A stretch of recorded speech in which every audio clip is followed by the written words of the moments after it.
Hello everyone, good evening. This is Anna English from English Like a Native. Oh, broadcasting live from London, turning my phone onto silent right now so that we can continue looking at the complete phrasal verb list. Because as you know, if you've studied English for any amount of time, we use lots of phrasal verbs and lots of idioms. So if you can get to grips with those phrasal verbs and get to grips with those idioms, then you stand in good stead to be able to have a good native style conversation with anyone. Okay, I have been filming most of the afternoon, so if I sound like I'm talking gobbledygook, it's because my mouth has been in overdrive trying to get all these things filmed for you guys. Lots of you joining me already, so let's get straight on into it. We've already got up to 20 phrasal verbs, as we are now on the third of this series. Then we are hitting number 21. So 21, we're using the phrasal verb argue down. Argue down. Now notice how I pronounce the word argue. I do not pronounce the R, the letter R. I just do an open vowel, argue. Argue. To argue someone down, it can have two meanings. So to argue something down or someone down can be to beat someone in a debate or to persuade them in a debate, a discussion, or an argument.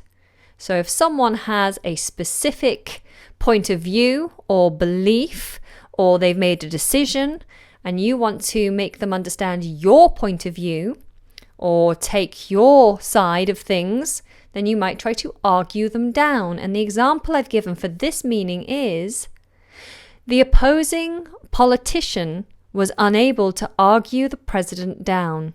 The opposing politician was unable to argue the president down. Okay? Now do feel free to write your example sentences. Of course, patrons, I will answer each and every one of your comments.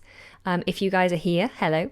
And those of you guys who are not patrons but you're with me in the chat room live right now, I will try to correct some of your comments by putting them in the notes. And if you're watching this later on, we're no longer live, then still do put your practice sentences in the comments. And if I have chance, I will correct you. All right, so to argue someone down, we normally put the object in the middle to argue him down, to argue Anna down, to argue the president down. So just remember that one. You can also use argue down when you're talking about price. So you might argue the price down, or you might argue someone down when it comes to price. So for example, he wanted £100 for it. Let's say I'm buying a jumper, a very expensive jumper. He wanted £100 for it, but I argued him down to £75. Bargain. And bargain means it's something that you got which was great value for a low price. It's a bargain. Bargain. Okay? So he wanted £100 for it, but I argued him down to £75. Bargain. Brilliant. Okay, so Alexander has already given an example sentence. Let's have a look. He says, the speakers were well informed, but I was able to argue them down. So in this case, you're meaning speakers as in people who are speaking publicly at an event perhaps, or in Parliament, the speakers. They were well informed, but I was able to argue them down. Brilliant. Okay? In Kiev, you can always try to argue the prices down. Perfect. Very well written sentences. Well done. No corrections. Okay, let's have a look. Elva, hello Elva. You have written, they tried to argue down the proposal. They tried to argue down the proposal. Let's have a quick look at this. Written in the notes here, you see it. Let's go to the next one in a moment. Just this one. There we go. They tried to argue down the proposal. Yes, that works. Well done. Okay, any more? Can I see any more? John was not being agreed with me and arguing me down. Okay, let's have a quick look at this. So this is Sumika. Sumika has written this. John was not being agreed with me and arguing me down. Okay, so a few little corrections here. So John did not agree with me is probably the best way to put this. John did not, or we could just say didn't, contraction. John didn't agree with me. And you need something extra here. So you either, if he was successful in arguing you down, then you'd say and argued me down. But if he was unsuccessful, or we don't want to disclose whether he was successful, we'd put he tried arguing me down, or he kept trying to. Maybe he's being persistent. He kept trying to argue me down. You could do it like that. Okay, I hope that helps. All right, so argue down, quite easy. So let's move on to number 22. And in number 22, we have, let me just get my notes lined up. We have argue out. If you argue something out, it's basically there's a problem or a disagreement where things don't align, views or decisions, and you decide to debate it and to argue it until you come to a solution. So you argue it out. You find some sort of solution to your disagreement. Okay, so let's have a look at it written down. They are in the boardroom discussing the company merger. I thought I would let them argue it out while I grab a coffee and some peace and quiet. So evidently I have walked away from this discussion because it's obviously a very heated discussion. It's getting very noisy, lots of people shouting. So I've left the boardroom. I've gone to make a cup of coffee to get some peace and quiet, and I've left them to argue it out. So normally you need something in the middle. Argue it out. That's how we generally say it. Let them argue it out. Okay, so when you have time, then write a very quick little sentence and I'll try to correct you. So I have, I have another example sentence here in my patron room. Hello. Nobody can argue me, put my prices down. No one can argue me, put my prices down. So that's not quite right. So you wouldn't say argue me. You don't argue me. If you're going to just use argue, then you need argue with me. But because we're working with phrasal verbs, let's do nobody can argue. And then the object, what are they trying to argue? It's your prices, okay? So nobody can argue my prices down. So there's your object here. No one can argue my prices down. Okay, I hope that makes sense. I'll put that in there so you remember it for later. Okay, any ones okay here? Paluxio, hello. Always here. My dad could have any problem argue his way out. My dad could have any problem argue his way out. Okay, so we need to look at this one. Let's have a look at the structure. My dad could have any problem argue his way out. So the word order is not quite right. So we need... My dad could argue his way out of any problem. Now you put a question mark. I'm assuming you put the question mark to ask me if it was correct, but this would be a statement. Unless you're starting, if you want it to be a question, then you would start with could. Is it possible? Could my dad argue his way out of any problem? Question mark. And you'll notice actually in British English pronunciation, we tend to have a rising inflection at the end of a question. So if it's a statement, you just make the statement flat. A slight fall, actually, in intonation at the end. So you'd say, my dad can argue his way out of any problem. But if I'm asking a question, I would go up. Could my dad argue his way out of any problem? You see? It's almost like I'm lifting my eyebrows. I think I actually did lift my eyebrows. Okay. All right. So let's move on to the next one. So the next one is to ask about. Ask about. If you ask about someone, then it means you're generally asking how they're doing. Is their health okay? Are they happy? Is their life good right now? I was going to ask about you. I meant to ask about Lindsay. When I saw my mum, I meant to ask about my dad. So if you're just generally asking about, then it means you're asking about how they are, their well-being in general. And someone who answers you would say, oh, they're okay, they're just getting over a cold, very happy in their new job, and they just tell you in general how someone's doing. So let's have a quick look. The example sentence I've given is, David visited yesterday. He asked about you. I just told him that you were doing all right. Okay? David visited yesterday. He asked about you. I just told him that you were doing all right. Okay, lovely. So if you want to try and write a sentence using ask about, then I will try and correct it for you. Okay, so it's quite a quiet day today. I wonder where everyone is. I mean, say quiet. We have 170 of you in, which is lovely. But I didn't really notify anyone today, apart from my patrons. So if you would be so kind, it would be great if you could press the share button. And let's see if we can get some more people in benefiting from learning some more phrasal verbs. Thank you. Okay, let's move on to 24. And the next one is ask after. Ask after someone is exactly the same, pretty much, as ask about. So if I ask about my dad, it's exactly the same as asking after my dad. So I saw my mum and I was asking after my dad.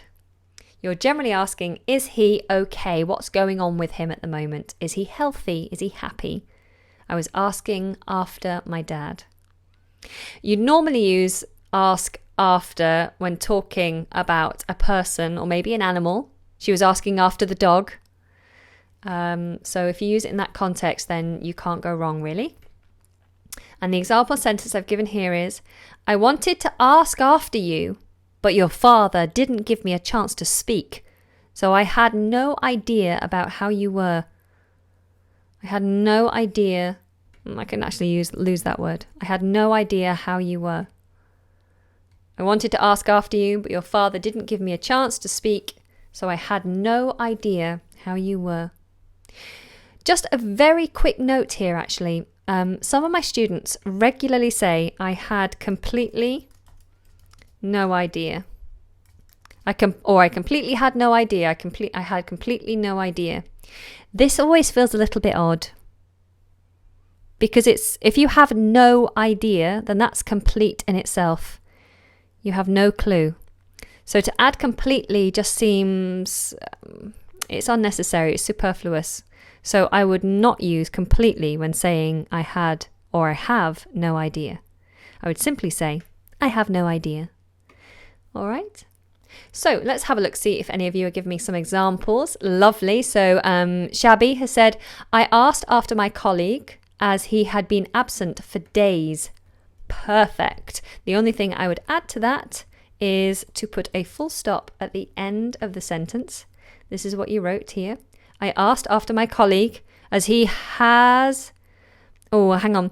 So you've used past tense here. I asked after my colleague as he had... I asked... Yeah, it's all past tense. I asked after my colleague as he had been absent for days. Yeah. So other than that, very good. Let's have a quick look at any others. My friend is under the weather. Oh, my friend is under weather. I should ask about him. Yes, Mohammed, we just need to add a little word in here. So you've written, my friend is under weather.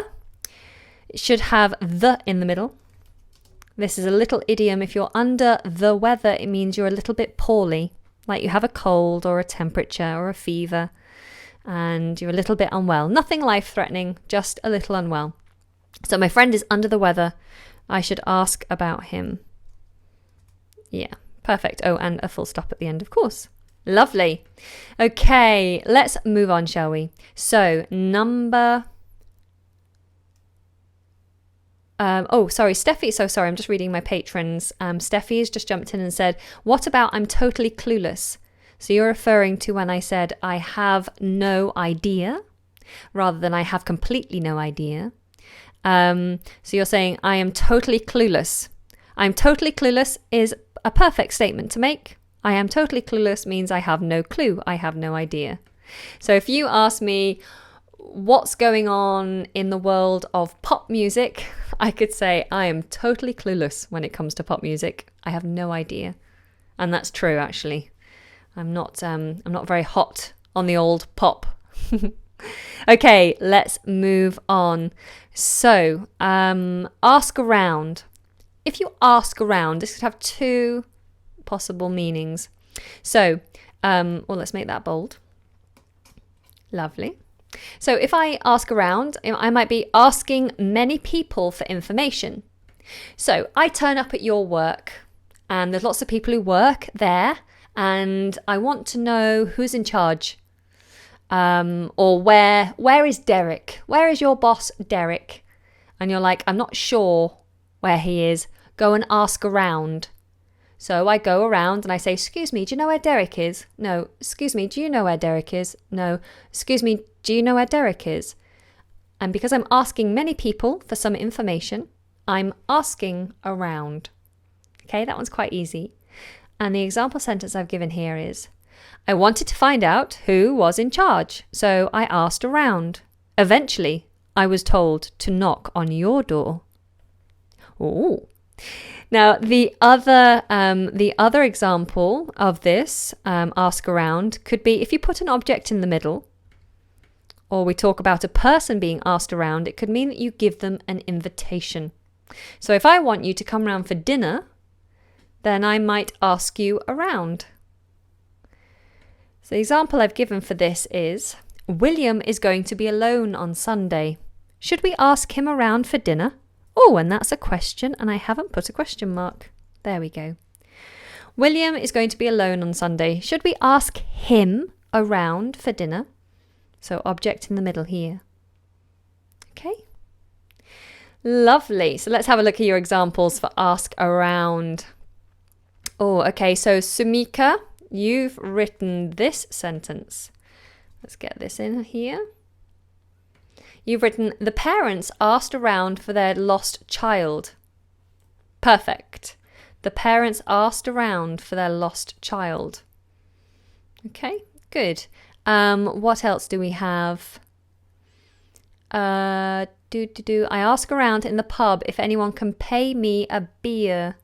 Interesting. You shouldn't really order a beer if you can't afford to buy it. But let's work with this sentence. I, capital, always a capital when you're talking about yourself. Okay? I ask around. Now, if you're saying I ask around, you're talking about generally this is something you do. It's a habit. It's regular. I ask around. If it's something that you did yesterday or you're talking about a specific time when you did it, then you have to make it past tense. I asked around in the pub. And I would add here to see if anyone, we need could rather than can, could pay for, for my, not me, could pay for my beer. I asked around in the pub to see if anyone could pay for my beer. So quite a few mistakes there, but hopefully that's been helpful for you. And that was Rodrigo. All right. So I think that's pretty straightforward. No submissions from my patrons, so let's move forward. Okay. Ask for. Number 27. Ask for. If you ask for something, if you've been asking for it, obviously, initially, if you ask for something, you're making a request. That's what everyone will know it as. I'm asking for your support and cooperation by giving me a thumb up. I'm asking for everyone to make sure they're subscribed because I know 60% of my viewers are not subscribed. I'm asking for you to attend my class. So ask for means to make a request. But if someone says she was asking for it, then that can mean she provoked that negative reaction. So if something bad happened to someone and you think it was their own fault, they were asking for it, that's the phrasal verb we'd use. He was asking for it, they were asking for it, I was asking for it. Let's have a look at some example sentences so we can get this clear. So to ask for, to provoke a negative reaction, or to request something. So the first one, if you decide to swim in crocodile-infested waters, Anna, what are you doing? Crocodile-infested waters, then you're asking for trouble. You're asking for trouble, obviously, because I'll probably get eaten by a crocodile. And the second one, which is very easy, to make a request for something. Has anyone asked for what time the train is due? Anna, what are you doing? I'm so sorry. I wrote these in a rush and obviously I've made a mess of it. Has anyone asked for let's make this different, a train time table? I want to know when the train is due. Sorry about that. Has anyone asked for a train timetable? I want to know what time the train is due. And the question mark should be there, and we'll change this to a full stop. There we go. All right, so let's have a look. Patrons, what are you saying? I was asking for help. Perfect. Using asking for as a request. What is waters? Plural. If you're talking about crocodile-infested waters or shark-infested waters, you're just talking about an area of water that has those animals in it. I think it's right to put an S on the end. Shark-infested waters. So you're talking about a body of water. Yeah, plural. So if I say that Australia has many examples of crocodile-infested waters, I mean it has many bodies of water, lakes, reservoirs, canals, those kind of things. It just means general bodies of water. I hope that helps. Okay, so all right, let's have a look what you guys are saying. If you need anything, ask for Anna. She'll be able to help you, says Sergi. Perfect, well done. Winky face, you're right. I asked around if someone loved me. I asked around if someone loved me.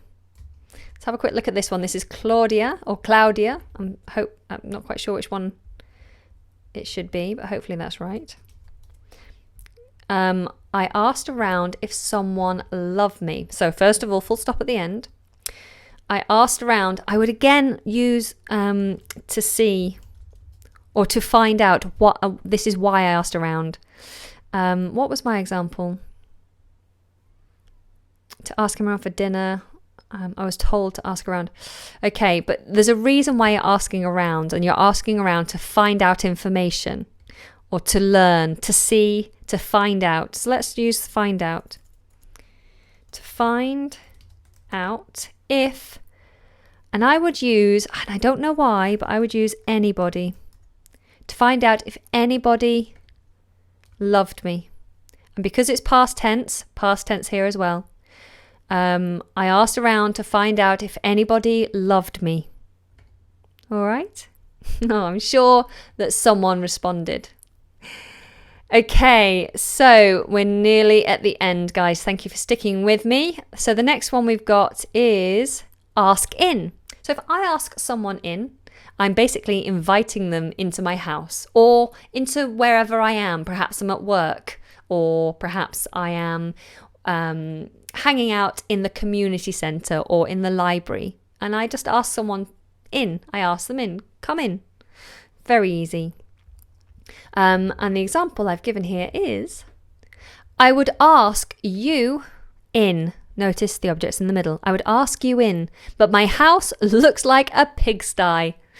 Sometimes I have that. If someone comes around to the house and I invite them in for a cup of tea because I'm very friendly and that's what I do. If someone knocks on the door, I generally say, would you like to come in for a cup of tea? But sometimes I say, oh, my house looks like a pigsty. If it looks like a pigsty, it means it's a mess. It's not very presentable. So I'll say, you'll have to forgive the mess. My house looks like a pigsty at the moment. I've been filming lots of things.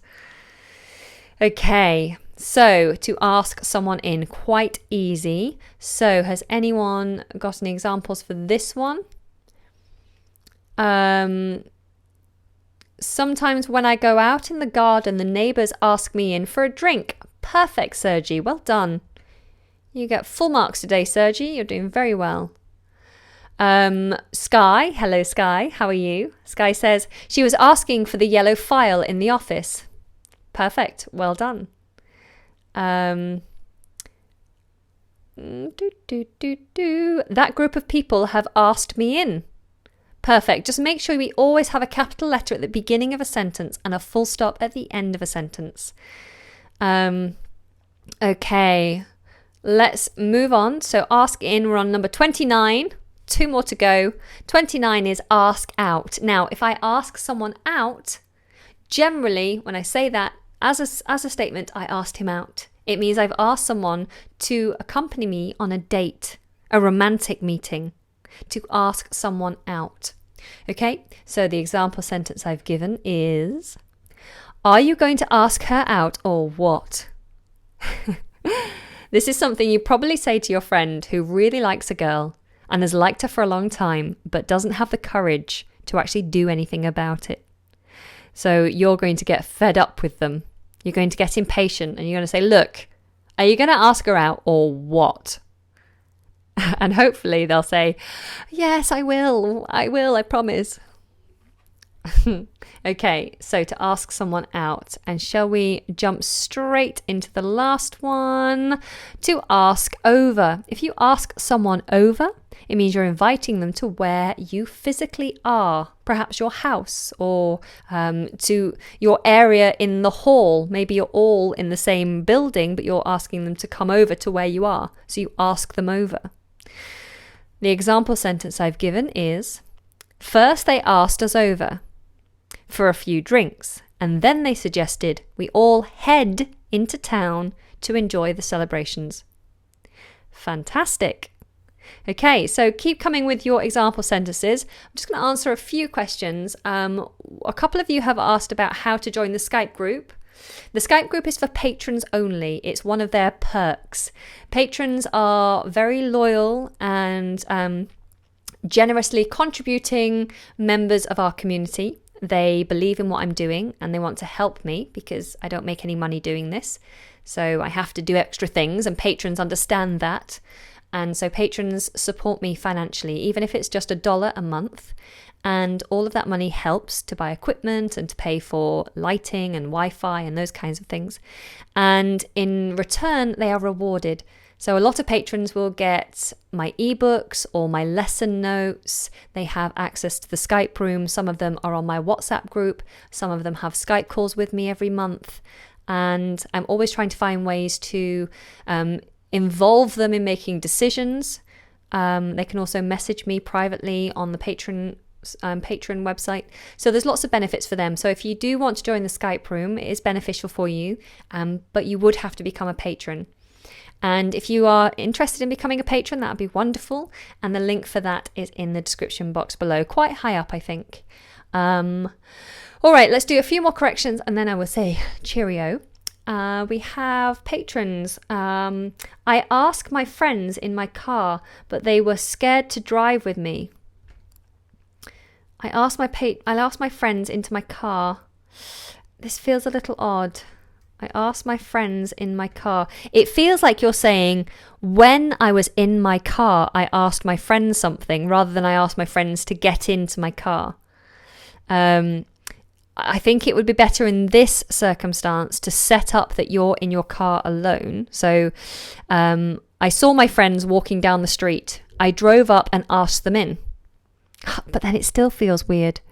For me, ask in is generally in a building. it feels weird to have them come into a car. So I would say you can't use ask in with a car as a phrasal verb. I feel it's weird. Okay, Alexander, when I saw Kim, I asked her over for dinner. Perfect. When I saw Kim, I asked her over for dinner. Perfect. Okay, and you said, Anna, if it's possible now, could you please read those sentences aloud at the end of the lesson? Thanks a million. I tell you what I'll do. Once I've ended the lesson, I'll do this on a recorded message on Skype because I can record my voice and I'll send it here on the Skype room for you. Okay. All right. I'll do 2 corrections on the YouTube room and then I'll sign off. I'll wrap up. Okay, if you are late and you miss some of the earlier ones, then just scroll back on the video. It'll all be saved, so it'll all be here. Okay, so we've got 1953 emo says, I argued down myself not to ask you out today. Let's have a look at this. This is an interesting one. Let's just pop it on the end here. So you've written, I argued down myself. Now remember what we said. Usually the object goes in the middle of the phrasal verb. The phrasal verb is argue down. So I argued myself down. And we know that it's the negative. You've argued down. You've argued against something. So we don't need not. I argued myself down.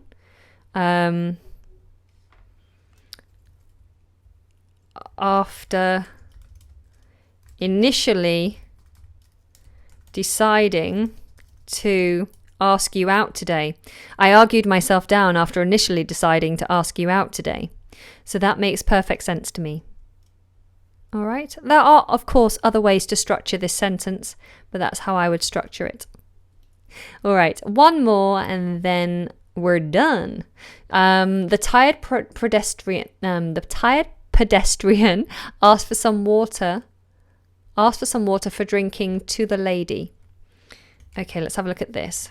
So asked for. The tired pedestrian asked for some water from, this should be from, for drinking from the lady. So this needs to be from. The right preposition there is from. But it feels weird to put that at the end.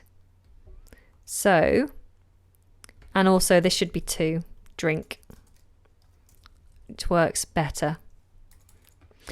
The tired pedestrian asked the lady for some water to drink. And that would be a very natural way to structure that sentence. The tired pedestrian asked the lady for some water to drink. Perfect. And last but not least, final one here. I asked a dog over and gave him a food. Food, we use some rather than a. I gave him some food. I gave him some food because it can't be single. It's not a single item. Okay? I asked a dog over and gave him some food. Perfect. All right, ladies and gentlemen, thank you so much for joining me today. I do hope you found it helpful. Like I said earlier, if you do enjoy these, you find them helpful, then please do make sure you've given it a thumb, that you've subscribed, and if you think anyone else would like it, then please share. I am trying to come live at least once or twice a week. I don't know if I'm going to be live again this week because I have quite a few days out of the office this week, all getting a bit hectic on the run up to Christmas. I do have a trip to Egypt soon as well, so things are going to be a little bit messed up, but you will always have a lesson at 4 o'clock on each weekday, at least during December. As much as I can get them to you, I will at 4 o'clock. So please take time to look at the ones I released last week. I'm putting a lot of effort into these videos for you now, so please enjoy them and look out for the new lesson tomorrow at 4. Until next time, guys, take care. Mwah. Lots of love from London. Bye.